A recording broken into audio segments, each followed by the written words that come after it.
Welcome in 6:30 Friday, November 19th for another safety focus of the week. This week's code of conduct is to work to VOSHA, OSHA, FRA, and ECI safety standards. Is there anything you'd like to add, Ben Dow? Sure. This aligns with our top priority, which is safety. And so this one goes well with that. If we operate every day with this in mind, we're also adhering to our highest priority, which is keeping everybody safe. Excellent. Another 7 days without a recordable injury. So excellent job this past week mitigating our exposures out there. Again, it all starts with planning ahead and having a good briefing in the morning.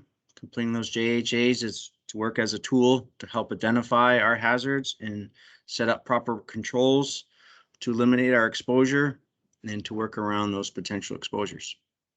So let's keep up the good work.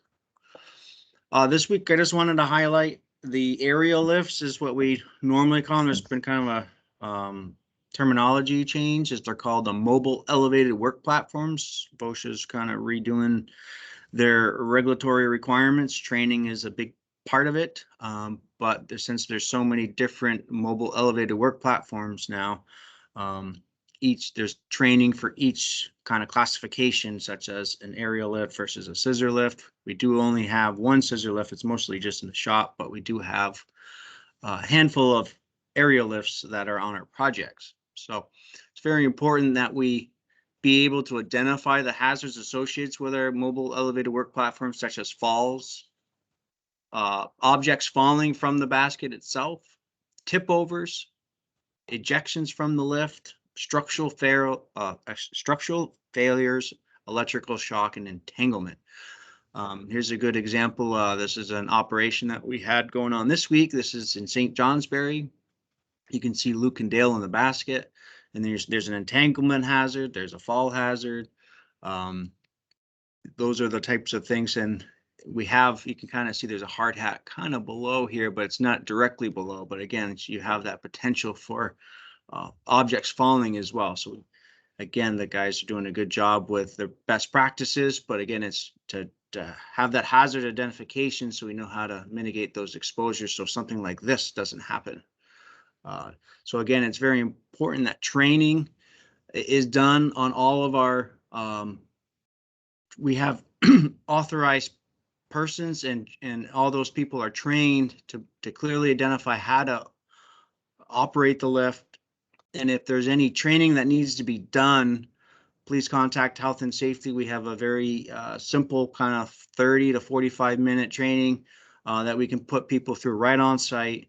It's really quick and easy. So contact Health and Safety if anyone needs any additional training or a refresher on any aerial lift safety. So our best practices is, again, fall protection. So the use of the body harness and lanyard in the basket at all times. The idea is it's like a seat belt. It kind of keeps you right in the controls, and it keeps you right where you need to be, because that guardrail system actually works kind of as a protective barrier as well if something does happen. So always stand firmly on the floor. Do not tie off to adjacent structures. You always want to be tied off into the basket at all times. Again, best would be a retractable lanyard versus a shock absorbent lanyard, but they both work as long as the shock absorbent lanyard is like a 6-foot lanyard. When it comes to operation and traveling, do not exceed the low capacity limits. They're posted right on the basket itself. Normally it's like a 600-pound or an 800-pound basket. So again, you got the weights of the employees plus tools.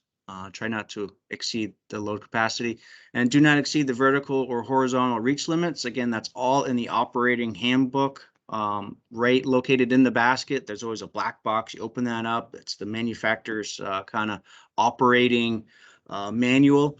All the good components, there'll be load charts. Very similar to the crane charts that you see in a crane, are all located in there. And then keep away from any overhead power lines. You always want to stay 10 feet minimum from all overhead power lines. And then never do not ever override safety devices, or if you're off level, it'll start beeping at you.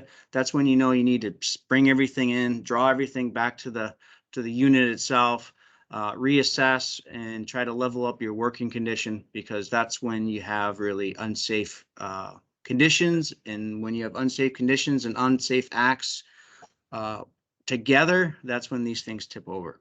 So it's very important that we try to follow these best practices so we don't have any tip overs or anybody getting hurt working in and around mobile elevated work platforms. That's really all I have. Actually, I see Ben, you got something you want to add? Yeah. Hey, Matt. Yeah, I just wanted to point out that, that alarm, when it goes off, if you're operating maybe on unlevel or uneven ground, a lot of people think that all these aerial lifts have built-in controls, so they physically will not operate outside a range, that they will just lock out and they cannot tip over. That's not necessarily true. If it's beeping at you, don't assume that it will police you and it'll stop you before you put yourself in a situation where you could tip the lift over. We saw a very real example either last year or the year before, where a contractor working in White River had a couple of young guys, experienced guys. I think one was a foreman, but younger, had an accident in an aerial lift, and one of them had a traumatic brain injury. Never be the same. He's trying to figure out how to live his life now, with pretty limited capacities. And the other one is okay, mentally, but broke both his legs, broke his back. So pretty nasty. And these are guys that we actually work with. So just if you hear it beeping, that means something's wrong and you need to get back into the center and reposition and think about how you're going to accomplish your task safely, because it can definitely happen. Yep. Well said, Ben. Yeah, I think probably the correct action in that case would be just to retract inward, right, before you take any action. Correct. That's right. And walking them too, that's a great time to get catapulted. Even with an all-terrain lift like ours, they are, these are not sprung. These are very sensitive to uneven topography. And so, having that thing, there's a reason it goes like 0.5 mile an hour when you're scoped out at all. And that's because you can't go any faster safely. And you really should be square up over it, sucked in and low if you're going to be traveling. Right. Okay. All right. Thanks, Matt. Thanks for the comments, Ben. I also think probably, Matt, that when you say a 10-foot clearance to power, that is up to 50,000 volts, and that isn't even a distance I'm comfortable with. But do you agree is that you'd increase as you get higher voltage, right? That is correct. Anything over 50 kV, you need to expand your distance. Usually the next is 12 feet 12 and a half feet, and then all the way down to 20 feet for like a 345 kV line. Yeah, and that again is something that is way too close for comfort for me. And in that situation, if we had to get that close, we should be looking at the bucket trucks, which are insulated, right? Correct. Okay, thanks. We'll take over.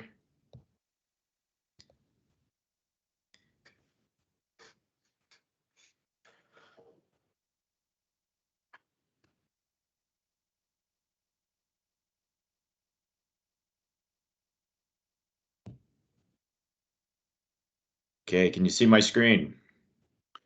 Yes, we can. Okay, good. Mobile elevated work platforms. I have to get used to that terminology. So for announcements this week, just a reminder that next week is Thanksgiving. So we are closed on Thursday and Friday, the 25th and the 26th of November. So happy Thanksgiving to everybody. So, and also related to that, please have your time entered and into your supervisor by 6 a.m. Monday. This time needs to be entered and approved by 8 a.m. Monday to ensure that the payroll will be processed by Tuesday afternoon. So it's a lot to do, a lot compressed into that day and a half. So accounting's going to be working hard, and we just need to get them the information quickly. So look also for an annual 401k announcement mailing by regular mail. It'll also include some documents that are a change of beneficiary form for the 401k. So, and there's a reminder below that we talked about previously about beneficiaries. Last week we talked about it. We need to make sure we all have the right current beneficiary that you want to have listed, and certainly it makes it complicated if you do have an incident where some of your survivors will say have to use your benefits and take those benefits, because there could be people arguing over who gets it. So make sure you think about that now. So open enrollment's continuing on the ECI benefit program. There's an attachment here. There's been mailings, and then you can talk to Scott Dean in the administrative office if you have questions. Is that there's cold nights are here. Not seriously cold yet, really, but we need to start treating the fuels with diesel fuel supplement. That's the white container. So here's the beneficiary information. So we need to make sure that we're current, like I said. There's a few different things. There's a 401k, there's life insurances, and possibly if you have other benefits, that there could be other forms related to that, like additional insurance. And this week, got a couple things. First, we're highlighting where ECI attends, presents, sponsors, and exhibits at the North American Society for Trenchless Technology. That's the 2021, and the acronym is NASTT, the Northeast Trenchless Conference that was held at West Point in New York. And myself and Tom Lawyer represent the conference held earlier this week. Tom presented on the Middlebury Tunnel project along with Joe Lechner of the Robbins Company. That's our tunnel boring machine provider on the project. This is the opening breakfast here, and you see right on the top left side of the screen there, we are as one of the major sponsors. So that was pretty cool. And then we had a booth set up representing ECI and all its services, not just trenchless. And then Tom and Joe were doing a presentation on the Middlebury Tunnel. It's been a couple of years, but part of the reason we're doing it now is that, these types of conferences are just getting rolling again. So everyone's getting caught up and doing, presentations that were promised for the previous year. So that was a good conference. I'll say that it's interesting how small a world we work in, and the contacts that we've developed through the years, and how we all kind of come together and see each other. We're actually doing a bid on a project coming up here where a specialty supplier that I'd never heard of is going to be pricing the project for some specialty grout mixes. And I met the representative from that company without even knowing we were going to be doing this bid. But yesterday we got an email unrelated to my meeting, but the same company, a pretty small company, contacted ECI to provide the materials. So just kind of wild how, you go to these conferences and there's a lot of contacts and networking. You don't even appreciate it at the time. So the wellness thing is here. Let's see, that'd be a good way to kick off the coming year, or completing this year, is to get on that wellness plan.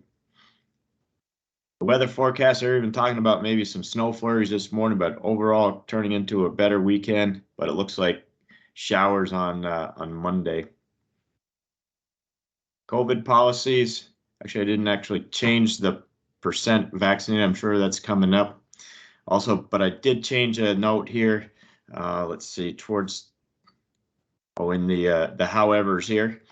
So I haven't really been stating it correctly, that the masks are required for unvaccinated employees working inside when social distancing of 6 feet cannot be maintained, is the actual rule. But really what it comes down to is do what you should to protect your coworkers.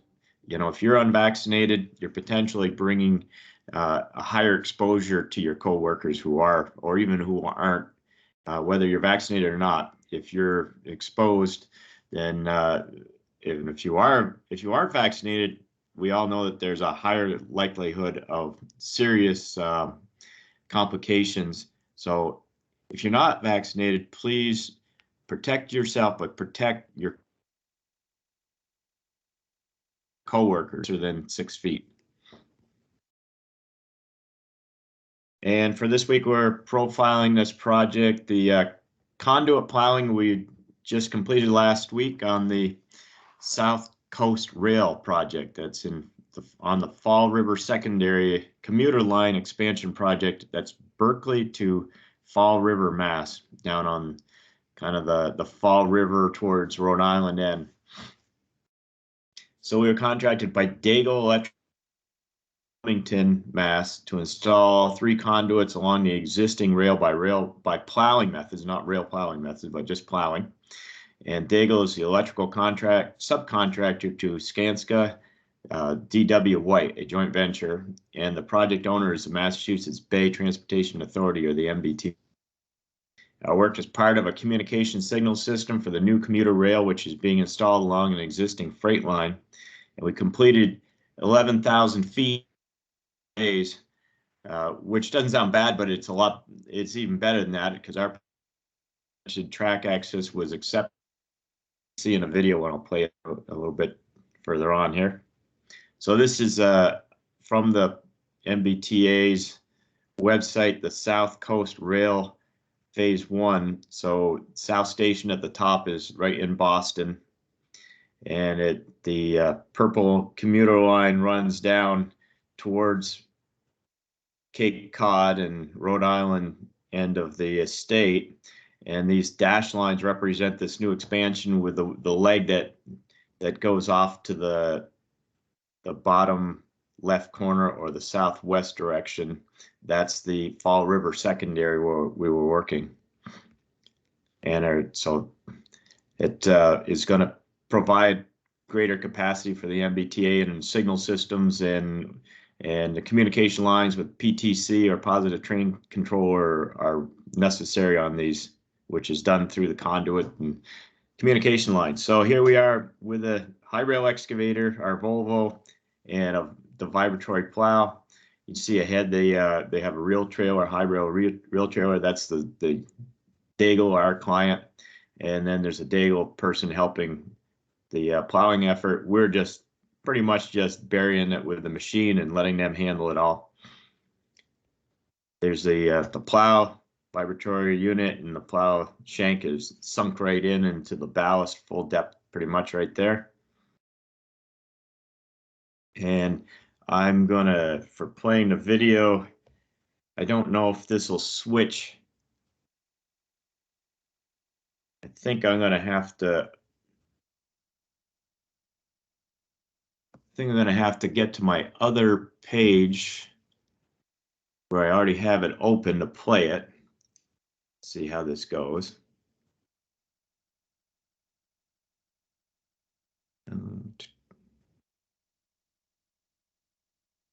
Must be. This is the Oh, let me first try time. clicking that. First I'm time. not sure. How do you know what's that, Matt? So this is the first time we're trying it. Well, I'm excited to see if this works.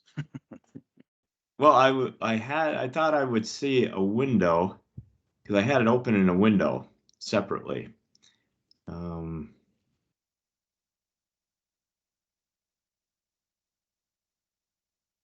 I can try pulling it up if you want. Yeah, what I'll do is I'll just get to the window I had it on. Let me down that down for a moment. And oh, I see. Okay, I'm gonna get back on the Teams. I'm gonna share my screen. There, do you see the plow, the YouTube? We do, yep. Screen, okay. So that's what I'm gonna do.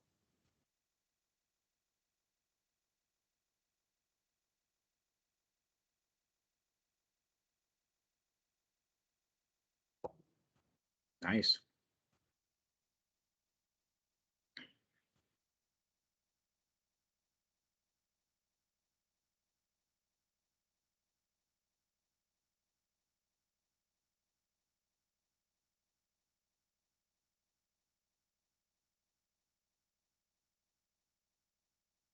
Thing moves along.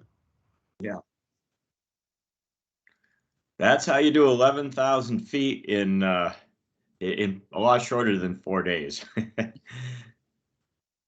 Let's see, I'm gonna switch back to my other screen. But yeah, that really shows you, it's impressive when you see it moving. Photos don't do it justice. So I'm gonna switch back to my window with the. Yeah, it's too bad you can't just play these things directly out of. Where'd my. There we go.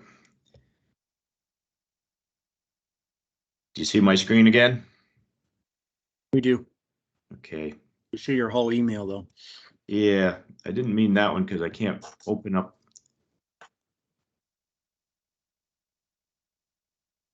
Let me try that again. Because I have it already opened up in a separate window.